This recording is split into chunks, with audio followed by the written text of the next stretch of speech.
ሰላም ጤና ይስጥልን ክቡራን የዩቲዩብ ቤተሰቦች፣ የሰዓቱን አጫጭር መረጃዎች እየቀርብ ያለው እስከ ፍጻሜው አብራችሁን ቆዩ።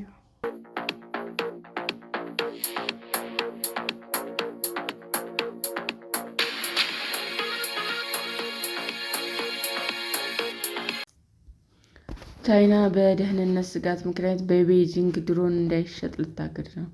ቻይና ከነገ ዓርብ ጀምሮ በቤጂንግ ድሮኖች እንዳይሸጡ ከለከለች። በተጨማሪም በከተማዋ ላይ ድሮን ለማብረር ፍቃድ እንደሚያስፈልግ የሚደነግጉ ሕጎችም ተግባራዊ መሆን እንደሚጀምሩ ተገልጿል። ድሮኖችና ተያያዥ መሳሪያዎች በቤጂንግ እንዳይሸጡ፣ እንዳይከራዩ ወይም ወደ ከተማዋ እንዳይገቡ ተከልክሏል። የድሮን ባለቤቶች መሳሪያዎቻቸውን ለፖሊስ ማስመዝገብ ይጠበቅባቸዋል። ቻይና ከቅርብ ዓመታት ወዲህ የደህንነት ስጋት በመጥቀስ በድሮኖች ላይ የምታወጣቸውን ደንቦች እያጠበቀች ነው። የቻይና መንግስት ድሮኖችና በራሪ ታክሲዎች በትንሹ ከፍታ የሚበሩና የንግድ እንቅስቃሴዎችን የሚያሳልጡ መሆናቸውን በመግለጽ ቅድሚያ ይሰጣቸዋል። ቻይና ከዚህ ዘርፍ እንደ አውሮፓውያን አቆጣጠር በ2035 $290 ቢሊዮን ለማግኘት አቅዳለች። በአንዳንድ የቻይና ከተሞች ድሮኖች ለመስተንግዶ፣ ለግብርናና ሕንፃዎችን ለማጽዳት ጥቅም ላይ ይውላሉ። የቻይና ኩባንያዎች በዓለም አቀፍ ደረጃ የሰው አልባ አውሮፕላኖች ገበያ ሊቆጣጠሩ ቢችሉም፣ ነገር ግን ሀገሪቱ ለማብረር በጣም አስቸጋሪ ከሆኑ ቦታዎች አንዷ እየሆነች ነው።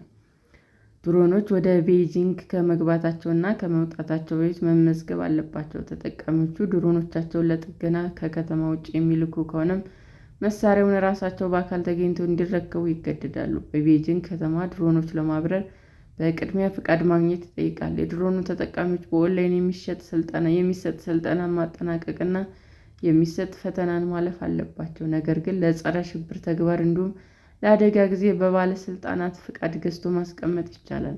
ከቅርብ ጊዜ ወዲህ ቻይና በሀገር ውስጥ ድሮን ለመጠቀም የሚያገለግሉ ሕጎቿን እያጠበቀች መጥታለች። በቤጂንግ ድሮን ማብረር የሚከለክለው ሕግ የጸደቀው በመጋቢት ወር ሲሆን፣ ከከተማዋ ባለስልጣናት በዝቅተኛ ከፍታ የሚደረግ በረራ ደህንነት ላሉ ተግዳሮቶች የሚሰጠው ምላሽ መጠናከር አለበት ብለው ነበር። የቤጂንግ ማዘጋጃ ቤት ኃላፊ የሆኑት ዢዩንግ ጂንግዋን እንዳሉት ዓላማው በደህንነት፣ በቴክኖሎጂ እና በኢኮኖሚ እድገት መካከል ያለውን ሚዛን መጠበቅ ነው።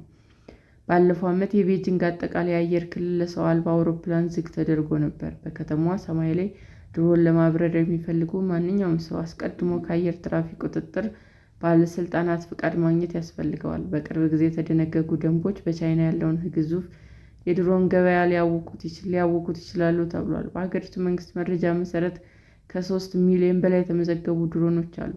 ቻይና በዓለም ላይ ትልቁን የድሮን አምራች የሆነውን DJIን ጨምሮ የትላልቅ ኩባንያዎች መገኛ ነች። ሰላም ጤና ይስጥልን ውድ የዩቲዩብ ቤተሰቦቼ፣ እንዴት ናችሁ? አዲስ ጀማሪ ነኝና ሰብስክራይብ ያደረጋችሁ አበረታቱኝ። አመሰግናለሁ። የዩቲዩብ አድማጮቻችን ለሰዓቱ ያቀረብኩላችሁ አጫጭር መረጃዎች ይህንን ይመስል ነበር። በሌላ መረጃ እስክንገናኝ ሼር፣ ላይክ፣ ሰብስክራይብ እንዲሁም ቢቀርብልን የምትሉት መረጃ ካለ ኮመንት እያደረጋችሁ ቸር ቆዩን።